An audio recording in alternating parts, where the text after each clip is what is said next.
முதல்ல lettuce welcome Karpagavalli. வணக்கம் Karpagavalli to the show. வணக்கம் மேம். ஓகே, இன்னைக்கு நான் வந்து ஒரு பாலக் கிச்சடி பண்ணியிருக்கேன், நார்த் இந்தியன் ஸ்டைல் கிச்சடி. ஒரு சில வேரியேஷன்ஸ் பண்ணியிருக்கேம்மா. நம்ம வந்து மூங் தாலுக்கு பதிலாக வந்து புரோக்கன் அந்த green gram, whole green gram வந்து டீஹஸ் பண்ணது, அது பண்ணாமல் அப்படியே போட்டிருக்கிறேன். 2 உடைச்ச பருப்பு, அதோட துவரம் பருப்பு சேர்த்துருக்கேன். ஆனால் நான் வந்து இது ரைஸ் வந்து ரா ரைஸ் இல்லைன்னா வந்து பாயில்ட் ரைஸ் எது வேணால் போடலாம் அப்படின்னு சொல்லியிருக்கேன். ஒரு கிரீன் பீஸு, பாலக் தான் மெயின், ஜிஞ்சர் இருக்கு டைஜஷனுக்கு, பெருங்காயம் இருக்கு, அதோட வந்து சீரகம் இருக்கு. ஓகே, ஸோ இதில் வந்து அன்ஹெல்தின்னு என்னை ஃபஸ்ட்டு கேட்கறதுக்கு முன்னாடி நான் சொல்லிடுறேன், அன்ஹெல்தியெல்லாம் எதுவுமே இல்லை. It's a good dish. Rice இருக்குது, பேலன்ஸ்டாக இருக்குது, ப்ரோட்டீன்காக வந்து மூங் தால் போட்டிருக்காங்க. ஸோ இஷ்யூஸ்ன்னு பார்த்தா பெருசாக எதுவுமே இல்லை. பட் என்ன ஒரே ஒரு சஜஷன் இதில் அப்படின்னா, ரேஷியோ ஆஃப் பயறு அண்ட் ரைஸ் எடுத்துக்கும் போது பொதுவாக யாராக இருந்தாலும் நீங்கள் வெயிட் லாஸ் பண்ணணும்னு நினச்சாலும் சரி, வெயிட் லாஸ் இல்லை நான் மெயின்டைன் பண்ணணும், ஹெல்த்தியான ஒரு லைஃப் ஸ்டைல் இருக்கணும் அப்படின்னாலுமே ப்ரோட்டீன் அப்படிங்கிற நியூட்ரியன்ட் ரொம்ப முக்கியம். ஸோ அந்த ப்ரோட்டீன் நமக்கு கிடைக்கிறதுக்கு ஹண்ட் பண்ணிகிட்டே இருக்கிறதுல இந்த மாதிரி க்ரீன் மூங், முழு பச்சை பயிறு அப்படிங்கிறது, அது புரோக்கனாக இருந்தாலும் சரி ஃபுல்லாக இருந்தாலும் மற்ற தால்ஸை கம்பேர் பண்ணும்போது இதில் ப்ரோட்டீன் கண்டென்ட் ஒரு டீசெண்டான அமௌண்ட் இருக்குது. ஸோ அப்போ அது ரைஸோட கம்பைன் பண்ணும்போது கம்ப்ளீட் ப்ரோட்டீனாக நமக்கு கிடைக்குது. பட் ஆனால் அதுவே கம்ப்ளீட் ஃபுல் சோர்ஸ் ஆஃப் ப்ரோட்டீனாக எடுத்துக்க முடியாது. ஸோ அந்த ஒரு அட்வான்டேஜை வச்சுட்டு நீங்கள் க்ரீன் மூங்கோட ரேஷியோவை இன்க்ரீஸ் பண்ணிக்கிட்டீங்க அப்படின்னா யூ வில் கெட் அட்லீஸ்ட் அந்த ஒரு மீலுக்கான ப்ரோட்டீனை டீசென்ட் அமௌண்ட் எடுத்துக்க முடியும். ஃபார் எக்ஸாம்பிள், ஒரு 5 கிராம்ஸில் இருந்து 10 கிராம்ஸ் வரைக்கும் ஒரு ப்ரோட்டீன் நமக்கு பாடியில் கிடைக்கிறதுக்கு க்ரீன் மூங் அப்படிங்கிறது ஹெல்ப் பண்ணும், ப்ரொவைடட் நம்ம போடுற ரேஷியோ ரைஸுக்கும் இதுக்குமான ரேஷியோ. எவ்வளோ ரைஸோ அவ்வளோ தால். ஸோ அதுதான் எப்போதுமே 2:1 அப்படிங்கிறது ரேஷியோ. ரெசிபி படி நான் பேச முடியாது.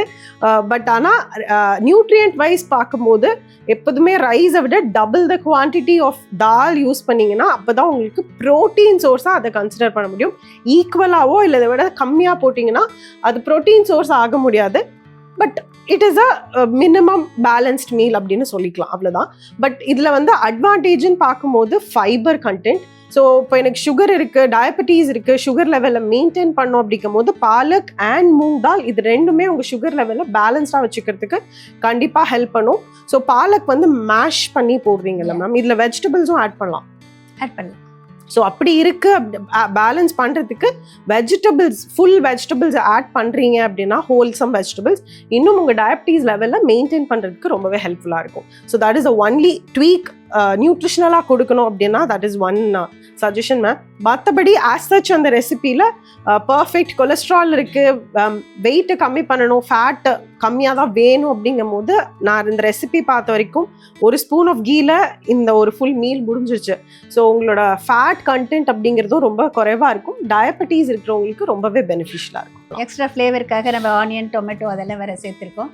கொஞ்சம் எக்ஸ்ட்ரா ப்ரோட்டீனுக்காக வந்து க்ரீன் பீஸ் மட்டும் போட்டிருக்கேன். அதை நீங்கள் சொன்ன மாதிரி வெஜிடபிள்ஸ் போட்டாலும் நல்லா தான் இருக்கும். இங்கிலீஷ் வெஜிடபிள்ஸ் என்ன வேணால் போட்டுக்கலாம், கேரட் அந்த மாதிரி எல்லாம், பீன்ஸ் இதெல்லாம்.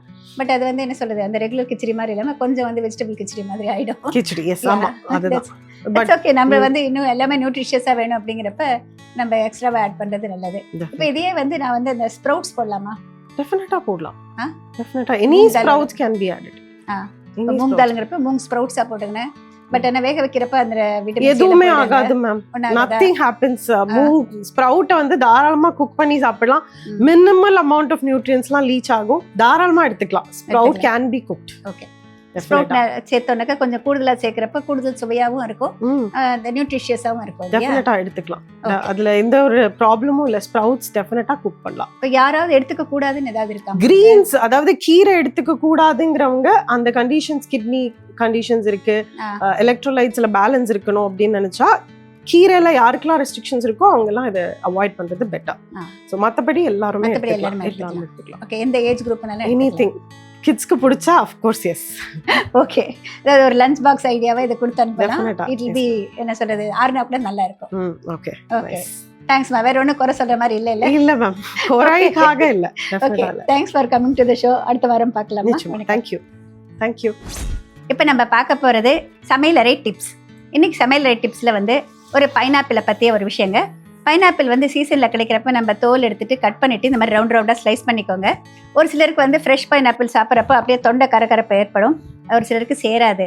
அந்த மாதிரி இருக்கிறவங்களுக்கு இந்த டிப்ஸ் யூஸ்ஃபுல்லாக இருக்கும். அதே நேரம் இப்போ பைனாப்பிள் வந்து நம்ம வாங்கிய பிறகு ஒரு ரெசிபி பண்ணிவிட்டு நிறைய மிச்சம் இருக்கும். அப்போ என்ன பண்ணலாம் அப்படின்னாக்க, இந்த பைனாப்பிளை வந்து இந்த மாதிரி ஸ்லைஸ் பண்ணிவிட்டு கொஞ்சமாக சர்க்கரையை ஸ்ப்ரிங்கிள் பண்ணிக்கோங்க. ப்ரெஷர் குக்கரில் வச்சுட்டு ஒரே ஒரு விசில் வேக வச்சு எடுத்திங்கன்னா அதில் இருக்கிற தண்ணி அப்படியே ஊஸ் அவுட் ஆகிடும்.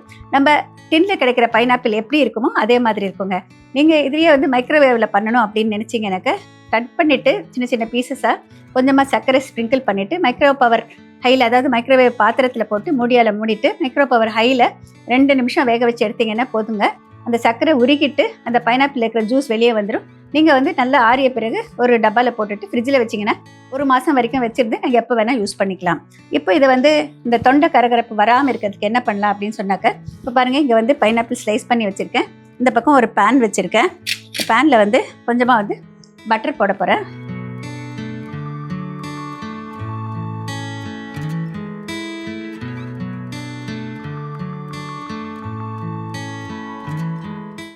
கொஞ்சமாக போட்டால் போகிறோம்.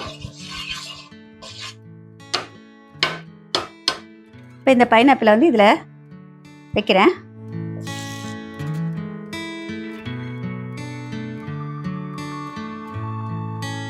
பைனாப்பிள் வந்து கொஞ்சம் வந்து ஒரு லேசான ப்ரௌன் வரணுங்க.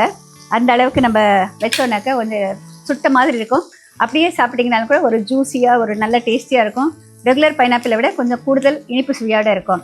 இப்போ இதை வந்து கீழ்பாகம் வெந்த பிறகு திருப்பி போடுறேன். லேசாக இங்கே செவக்க ஆரம்பிச்சிருச்சு. அந்த அளவுக்கு நல்லா செவக்கணும்.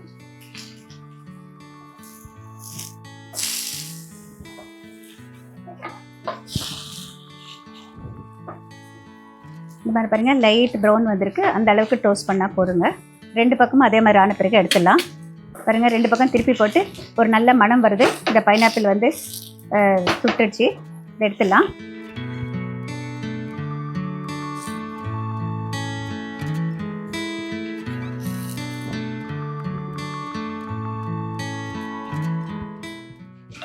இப்போ இதில் வந்து கொஞ்சம் உப்பு மிளகாத்தூள் தூவ போகிறேன்.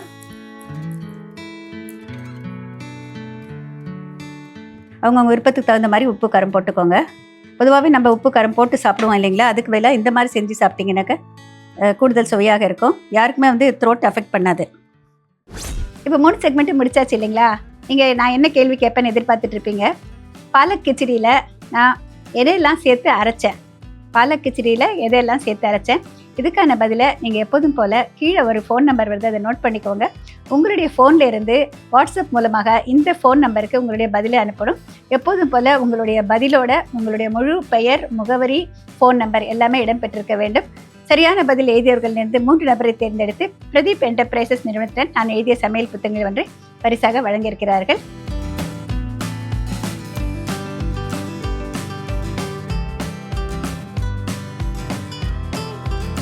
மீண்டும் அடுத்த வாரம் சந்திக்கலாம். அதுவரை விடைபெறுவது உங்கள் மல்லிகா பத்ரிநாத். வணக்கம்.